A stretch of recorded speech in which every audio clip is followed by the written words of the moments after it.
Með þolinmæðina að vopni getur maður orðið bestur í heimi. Egils gull, okkar bjór. Þegar var að ríða á honum Þjósta frá Hólum, skólahesti, þegar ég réðast af frá hesthúsinu, þá fór hann á svona mjúku tölti og það var svo þægilegt að setja á hann. Hann var örugglega ekkert hágengur, ekkert flottur, en hann var mjúkur og fór vel með mann. Og ég held að það er svona ákveðið að gera það mýkt allavega. En ég held að mýkt er eitthvað sem hestar eru svona mikið fæddir með. Það er þegar hestur gengur gegnum mjúkur og þjáll. Mýkt er bara ásetu góður, taumléttur, bara gæðingur, hugsa fram, gengur vel fram. Mýkt, svona, þegar ég svona ímynda með mýkt, þá sé ég fyrir mér hest sem að gengur í gegnum sig. Hann er með svona jöfn og góð skref, hann er í góðu jafnvægi og fjall til hliðana og svona skína á honum ákveðin gleði. Hann sást mörg svör í þeirri spurningu.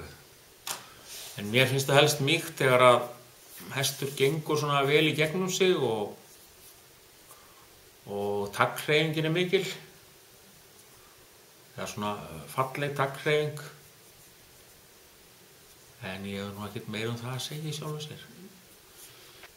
Ég myndi nú halda að það væri nú svona að maður sæi einhverja gangsemi í hestinum og skref. Mýkt, það er margslags greining á mýkt. Það er, ef þú ætti að tala tölt sérstaklega, þá er það náttúrulega sést það hvernig hrossi gengur í gegnum sig. Hvað skal segja, hvað hrossið hreyfir afturpartinn, ekkert síður en frampartinn og þá þarf skrokkurinn allur að liðast með. Það er kannski betra að skýra þetta með því að, tala kannski hestgerðir. Ég get tekið til dæmis bara nagla og sveinherfar, albræður, ólíkir. Annar gefur mýkt og hinn enga mýkt. Það er svona gróft